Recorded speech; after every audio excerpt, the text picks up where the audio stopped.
بات سمجھ آ رہی ہے بھائی؟ مفت و شریف میں بات اپنا وقت میں گزارا جاتا ہے. دیکھیے ایک ہوتی ہے حدیث قدسی. بات سمجھ آئی؟ حدیث قدسی ایک ہوتی ہے حدیث رسول. حدیث قدسی وہ ہوا کرتی ہے کہ فرمان تو اللہ کا ہو. فرمان کس کا ہو؟ بولو کس کا ہو؟ اللہ کا. کس کا ہو؟ اللہ کا. اور روایت کرنے والے جناب محمد رسول اللہ ہو. وہ کیا کہتے ہیں اسے؟ حدیث قدسی. ایک ہوتی ہے حدیث رسول. حدیث رسول کہتے ہیں کہ فرمان اللہ کے رسول کا ہو. کس کا ہو؟ اللہ کے اللہ کے رسول کا. اور روایت کرنے والے صحابہ کرام. اب حدیث قدسی میں اللہ پاک فرماتا ہے لولا کلما خلقت الافلاک والارضین. وہی بچہ کی سبحان اللہ ہاتھ لا کے پیچھے والے اب تبارک و تعالیٰ نے کیا فرمایا؟ اے حبیب اگر تمہیں نہ پیدا کرتا میں زمینوں کو پیدا نہ فرماتا, آسمانوں کو پیدا نہ فرماتا, لوح و قلم کو پیدا نہ فرماتا, خشک تھل کو پیدا نہ فرماتا. اے حبیب یہ تو سب بات کی بات ہے. اگر تمہیں نہ پیدا کرتا تو میں رب ہونے کو بھی ظاہر نہ فرماتا. بے شک سبحان اللہ ماشاء اللہ.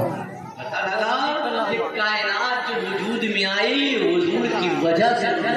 بے شک اللہ پاک جس نے کل کائنات کو بنایا, جس نے روئے زمین کو بنایا, جس نے ہمیں تمہیں بنایا, اگر حضور نہ آتے تو آج یہ جو محفل سجی ہوئی ہے, جو بیٹھے ہو, اس محفل کے اندر کوئی نظر نہیں آتا, بلکہ محفل ہی نہ ہوتی, زمین ہی نہ ہوتی, آسمان ہی نہ ہوتے. کائنات میں جو کچھ ہے سب میرے مصطفیٰ کا صدقہ ہے. اور جس کے صدقے میں اللہ نے سب کچھ بنایا تو اس کی آمد میں ہم خوشی نہ منائے. قرآن فرماتا ہے لوگوں سنو سنو, جب میں تمہیں کوئی نعمت دوں, کیا دوں؟ نعمت. تو قرآن فرماتا ہے فَبِذَلِكَ فَلْيَفْرَحُوا, تو اس نعمت پر خوب خوشیاں مناؤ. مناؤ خوشیاں. اور یہ خوشیاں ایسی ہونی چاہیے کہ جس خوشی سے اللہ اس کا رسول راضی ہو جائے. بہت سارے لوگ خوشیاں مناتے, کوئی نعمت ملنے پہ کوئی رب کو ناراض کرتا ہے, کوئی ڈانس پارٹی لے کر کے آتا ہے, کوئی غلط کاری میں مصروف ہوتا ہے. لیکن قربان جاؤ ان لوگوں پر, آپ قابل مبارکباد ہیں کہ آپ نے حضور کی آمد پہ خوشی منائی تو محفل سجائی, باہر سے علماء اکرام کو بلایا, ان کی زیارت کی. اللہ اکبر. میرے پیاروں یہ سب جنت میں جانے کے ذریعہ ہیں. اور یاد رکھنا حضور کی آمد پہ جو ایک درہم خرچ کرتا ہے, ایک درہم, اللہ اس کے ذریعے اس بندے کو جنت عطا کرتا ہے. جنت کس کے صدقے میں بنی ہے؟ ارے بولو یار, کس کے صدقے میں بنی ہے؟ حضور کے صدقے میں. کائنات بنی ہے حضور کے صدقے میں. رب نے قرآن میں فرمایا ان الذین آمنوا وعملوا الصالحات اولئک اصحاب الجنہ. کس کے لیے بنی ہے؟ جنہوں نے اچھے کام کی, نیک کام کی, اللہ اس کے رسول کو راضی کیا, تو رب نے ان کے لیے جنت کو بنایا. بولیے کس کے لیے بنایا؟ جنہوں نے اچھے کام کیے, رب کو راضی کیا, نبی کی فرما برداری کی, اور دنیا میں رہنے کے بعد اللہ اس کے رسول کو راضی کیا, اس کے لیے اللہ نے جنت بنائی. میرے مصطفیٰ آقا کائنات جناب محمد رسول اللہ صلی اللہ تعالیٰ علیہ وسلم ارشاد فرماتے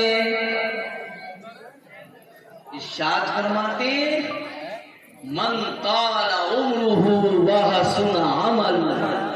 یہ دنیا کی زندگی اللہ نے دی ہے, تو سنیے اس زندگی کو کیسے گزارنا ہے. ایسے گزارنا ہے جیسے میرے مصطفیٰ نے گزارنا. حضور کو دنیا میں بھیجا کیوں؟ یہ مقصد کیا تھا مقصد یہ تھا اے لوگوں تم چلنا سیکھو تو میرے حبیب کی ادا کو دیکھو، ایسے چلو، میرا حبیب جیسے گفتگو کر رہا ہے ایسے گفتگو کرنا سیکھو۔ میرا حبیب حضور کی پوری حیات طیبہ ہمارے لیے نمونہ عمل ہے۔ اللہ نے اسی لیے پیدا کیا، اللہ تو جانتا تھا میرا بندہ کیا کرے گا دنیا میں جانے کے بعد، لیکن رب تبارک و تعالی یہ چاہتا ہے کہ میرے حبیب کی ادا کو اپنا کر کے میں ان بندوں کو جنت عطا فرماؤں۔ آج دیکھو چاروں طرف کیا ماحول ہے، چاروں طرف مسلمانوں کے ناپاک منصوبے تیار کیے جا رہے ہیں۔ اس کی وجہ کیا ہے؟ اس کی وجہ ہم خود ہیں۔ آج چاروں طرف دیکھیے پوری قومیں اگر کسی قوم کی دشمن ہے تو مسلمان، جبکہ مسلمان اسلام کا ماننے والا ہے، اس مذہب کا ماننے والا ہے جس نے ہمیشہ شانتی کا درس دیا ہے، جس نے ہمیشہ بھائی چارگی کا درس دیا ہے، جس نے ہمیشہ اخلاق کا درس دیا ہے۔ ارے جس مسلمان کی شان یہ تھی، میرے آقا کے دور میں لوگ اپنی بیٹیوں کو اپنے گھر اکیلا نہ چھوڑ کر کے ایک مسلمان کے گھر میں چھوڑ کر کے جاتے تھے۔ وہ یہ جانتا تھا کہ میرے گھر میں خیانت ہو سکتی ہے لیکن ایک مسلمان کے گھر میں خیانت نہیں ہوتی۔ آج مسلمانوں کے حالات کیا ہیں؟ بدنگاہی، غلط کاریاں، یہ سب ہمارے خود کیے ہوئے عمل کا نتیجہ ہے۔ اللہ کے حبیب صلی اللہ علیہ وسلم نے 1400 سال پہلے فرما دیا تھا، جو قوم راہ حق کو چھوڑ دیتی ہے تو اس قوم پر اللہ پاک ظالم بادشاہ کو مقرر کر دیتا ہے۔ یہ مت کہو خدا کو دوش مت دو، ہم نے نبی کی سیرت کو اپنانا چھوڑ دیا ہے، نبی کے طور طریقے کو اپنانا چھوڑ دیا ہے۔ میرے مصطفیٰ دنیا میں آئے، اخلاق کا پیکر بن کے آئے، پوری زندگی میرے آقا نے کسی کو بھی تلوار اٹھا کر کے کلمہ نہیں پڑھوایا۔ چیلنج کے ساتھ کہتا ہوں، کسی پہ بھی تلوار نہیں اٹھائی اور تلوار اٹھا کر کے یہ نہیں فرمایا کہ تلوار اٹھا تب کلمہ پڑھ، نہیں، بلکہ میرے آقا کے اخلاق کو دیکھا، میرے آقا کے کردار کو دیکھا، میرے آقا کے طرز عمل کو دیکھا تو جان گئے ارے جس نبی کی شان یہ ہے ایک کا خدا کیسا ہوگا۔ میرے پیارو، ہماری زندگی حضور کے قدموں پہ قربان۔ حضور دنیا میں تشریف لائے، اس کا مقصد یہ تھا کہ حضور نے جس طریقے سے اپنی زندگی گزاری ہے ہم ایسے ہی زندگی گزاریں۔ یہ تو آپ واقعات سنتے ہی رہتے ہو، تو حضور کی آمد کیسے ہوئی؟ حضور دنیا میں تشریف لائے، خانہ کعبہ حضور کے گھر کی طرف جھک گیا۔ آپ دیکھیے حضور کی پاور، ساری دنیا خانہ کعبہ کے سامنے نماز ادا کرتی ہے، اس کی طرف منہ کر کے بندہ نماز ادا کرتا ہے، خانہ کعبہ کی طرف پوری دنیا جھکتی ہے۔ میرے مصطفیٰ کی پاور دیکھو کہ خانہ کعبہ حضور کی آمد پر میرے مصطفیٰ کے گھر کی طرف جھکا ہوا، اور خانہ کعبہ کے اندر جو بھی بت تھے 360 سب حضور پر کہہ رہے تھے الصلاۃ والسلام علیک یا رسول اللہ، الصلاۃ والسلام علیک یا نبی اللہ، الصلاۃ والسلام علیک یا حبیب اللہ۔ میرے آقا کی پیدائش ابھی ہوئی، خانہ کعبہ کے اندر 360 بت رکھے ہوئے تھے، میرے آقا کی آمد سے ہی فوراً سب گر پڑے۔ شاعر نے بخوبی انداز میں کہا ہے بت شکن آیا یہ کہہ کر سر کے بل بت گر پڑے، ارے جھوم کر کہتا تھا کعبہ الصلاۃ، نعرے تکبیر، نعرے رسالت، فیضان سرکار مدینہ، سرکار کی آمد، آقا کی آمد، مکی کی آمد، مدنی کی آمد، مختار کی آمد، نعرے تکبیر، نعرے رسالت۔ حضور کی جب آمد ہو گئی، اللہ اکبر، میرے آقا کی آمد سے ہی حضرت آمینہ خاتون رضی اللہ تعالیٰ عنہا فرماتی ہیں کہ میں نے راتوں کو دیکھا کہ زمین سے لے کے آسمان تک سب کا سب شک ہو گیا، اور آسمان سے زمین تک نور ہی نور برس رہا، اور آواز آ رہی تھی آمینہ مبارک ہو، آج نبیوں کا ایمان تشریف لے آئے۔ اللہ اکبر۔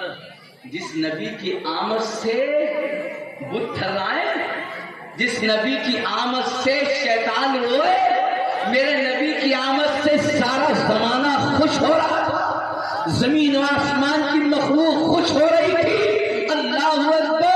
لیکن ایک شخص ایسا تھا جو آنسو بہا رہا تھا، نبی کی آمد میں رو رہا تھا، وہ تھا ابلیس، شیطان۔ کون تھا؟ ارے بولو کون تھا؟ وہ تھا شیطان۔ پتہ لگا نبی کی آمد سے جو خوش ہو، ترنت سمجھ جانا یہ اللہ کے حبیب سے محبت کرنے والوں میں سے، اور جو نبی کی آمد سے چڑھنے لگے، اب یہ کہے یہ کیوں ڈیکوریشن کرا رہے ہو، یہ تو فضول خرچی ہے، تو فوراً سمجھ جانا یہ شیطان کی لائن کا ہے، فوراً سمجھ جانا کون سی لائن کا ہے، شیطان کی لائن کا۔ پتہ لگا حضور کی آمد پہ خوشیاں منانا، حضور کی آمد میں چرچا کرنا قرآن سے ثابت ہے۔ قرآن فرماتا ہے فَبِذَلِكَ فَلْيَفْرَحُوا، جب میں تمہیں نعمتیں دوں تو اس نعمت پر خوب خوشیاں مناؤ۔ آپ بتائیے کہ حضور سے بڑھ کے کوئی نعمت ہے؟ کوئی ہے؟ ساری نعمتیں حضور کے قدموں پہ قربان، ساری نعمتیں حضور کے صدقے میں ملی ہے۔ چاند ملا تو نبی کے صدقے، سورج ملا تو نبی کے صدقے، ستارے ملے تو نبی کے صدقے، کائنات ملی تو نبی کے صدقے۔ ارے جب سب کچھ نبی کے صدقے میں ملا تو تمام نعمتیں ہیں، تو جو نعمتوں کے سردار ہو، جو سلام و رحمت بن کر کے تشریف لائے، ان کی آمد پہ ہم کیوں خوشیاں؟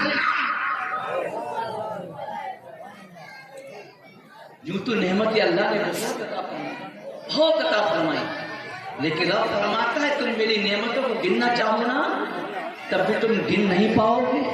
قرآن فرماتا وَإِن تَعُدُّوا نِعْمَتَ اللَّهِ لَا تُحْصُوهَا، اگر تم میری نعمتوں کو شمار کرنا چاہو تب بھی تم شمار نہیں کر سکتے۔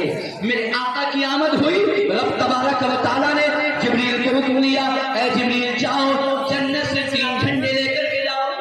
بولو مچل کے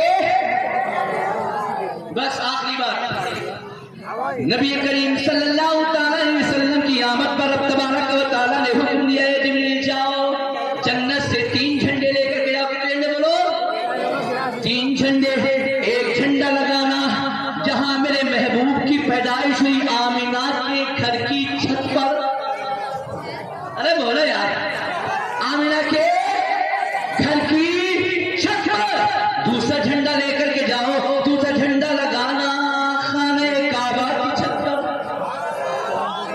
خانہ کعبہ کی چھت پر۔ تیسرا جھنڈا لگانا بیت المقدس کی چھت پر۔ کتنے جھنڈے ہوئے؟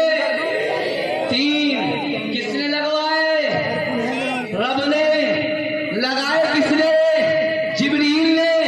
پتہ لگا جھنڈے لگوانا خود رب کی سنت، اور جھنڈے لگانا حضرت جبریل امین کی سنت۔ تو 12ویں شریف پہ کون کون اپنے گھر پہ جھنڈے لگائے گا؟ ہاتھ اٹھا کے بتاؤ۔ سب لوگ لگائیں گے، کیونکہ ہماری عزت، ہماری جان، ہمارا مال، سب کچھ حضور کے قدموں پہ قربان، کیونکہ حضور جیسے تشریف لائے ایسا کوئی نہیں آیا دنیا کے اندر۔ میرے آقا جب دنیا کے اندر تشریف لائے تو آپ نے کبھی غور کیا؟ دنیا کے اندر ماں جب اپنے بچے کو پیدا کرتی ہے تو اس کی ناف کاٹی جاتی ہے۔ کیا کاٹی جاتی ہے؟ ناف۔ کیا کاٹی جاتی ہے؟ ناف۔ اور بچے پہ ناپاکی بھی لگی ہوتی ہے۔ بچہ جب ماں کے پیٹ میں ہوتا ہے تو غذا اسی ناف کے ذریعے کھاتا ہے۔ بولیے، میں آپ کو بتانا چاہ رہا ہوں حضور کی شان۔ بچہ ماں کے پیٹ میں ناپاک کو غذا بناتا ہے، اور پھر جب وہ دنیا میں آتا کاٹ دیا جاتا ہے، پھر وہ بندہ منہ سے کھاتا ہے دنیا میں آنے کے بعد، لیکن ماں کے پیٹ میں کیسے کھاتا ہے؟ ارے بولو بھائی، ناف سے اس سے پتہ یہ لگا کہ رب تبارک و تعالیٰ نے منہ کو ایسا پاک و صاف بنایا کہ ناپاکی کو ماں کے پیٹ میں بھی منہ سے جانے نہیں دیا۔ کیوں؟ کہ اس زبان سے رب کا نام لینا ہے، اس زبان سے رب کا پاک کلام پڑھنا ہے، اسی زبان سے مصطفیٰ پر درود و سلام پڑھنا ہے۔ ارے جس زبان سے رب کا پاک نام لینا ہو تو رب نے یہ گوارا نہیں کیا اس زبان سے ناپاک خون کو غذا۔ آج ہمارے مسلمان اس سے عبرت حاصل کریں، جس زبان کو رب کا پاک نام لینے کے لیے بنایا تھا اس زبان سے گالی گلوچ کرتے ہوئے نظر آتے ہیں، اسی زبان سے ایک دوسرے کی غیبت کرتے ہوئے نظر آتے ہیں، اسی زبان سے ایک دوسرے کی چغلخوری کرتے ہوئے نظر آتے ہیں۔ سبق حاصل کریں، رب نے اس زبان کو ماں کے پیٹ میں بھی پاک صاف ستھرا رکھا۔ اور دیکھیے میرے حبیب کی شان دیکھو، میرے آقا کی ناک کٹی ہوئی اور عالم یہ تھا کہ جسم سے کستوری کی خوشبو آ رہی تھی، اس لیے کہ مصطفیٰ جان رحمت صلی اللہ علیہ وسلم نور ہے، ان کو خون کی ضرورت نہیں تھی۔ رب نے ماں کے پیٹ میں بھی پاک رکھا اور دنیا کے اندر بھی ان کے پاکی کا چرچا پورا۔ اللہ اکبر۔ اسی لیے اعلیٰ حضرت فرماتے ہیں تیری نسل پاک میں ہے بچہ بچہ نور کا، آقا تو ہے عین نور، تیرا سب گھرانہ نور۔ پیارو، اللہ کے حبیب صلی اللہ علیہ وسلم کی آمد ہمارے لیے ذریعہ نجات ہے۔ حضور کی آمد پر خوشیاں مناؤ، سبیل لگاؤ، غریبوں کی مدد کرو، مفلسوں کی مدد کرو، محتاجوں کی مدد کرو، بیواؤں کی مدد کرو۔ اللہ نے تمہیں مال دولت دیا ہے تو غریبوں کی مدد۔ اچھا میں ایک بات اور بتا دوں آپ کو، اسلام نام صرف نماز روزے کا نام نہیں ہے، صرف اسلام نماز روزے کا ہی نام نہیں ہے، یہ تو ہے اسلام میں داخل۔ اس کے علاوہ اسلام میں اور بھی چیزیں داخل ہیں، حقوق العباد اسلام میں داخل، غریبوں کی مدد اسلام میں داخل، بیواؤں کی مدد اسلام میں داخل۔ اگر آپ کے سامنے کوئی پریشان حال ہے، مفلس ہے، محتاج ہے، غریب ہے، جس کی غریبی دیکھ کر کے آپ جان رہے ہو کہ یہ بڑا پریشان حال ہے، آپ کے پاس مال تھا، آپ نے اس کی پریشانی کو دیکھ کر کے اس کی مدد نہیں کی، آپ کا دل نہیں پسیزا، آپ اس لائق تھے اس کی مدد کر دیتے، لیکن آپ اس کی مدد نہیں کی تو آپ سب کچھ ہو سکتے ہیں لیکن کامل مومن نہیں ہو۔ اللہ کے حبیب صلی اللہ علیہ وسلم نے پوری زندگی ہمیں یہی درس دیا ہے، غریبوں کی مدد کیجیے، مفلسوں محتاجوں کی مدد کیجیے، اپنے بچوں کو دینی تعلیم سکھائیے۔ جب دینی تعلیم سیکھیں گے تبھی تو حضور کی آمد پر خوشیاں منائیں گے، تبھی تو پتہ لگے گا حضور کی آمد باعث نجات ہے۔ اللہ ہم سب کو عمل کی توفیق عطا فرمائے۔ باقی دعوانا الحمدللہ رب العالمین۔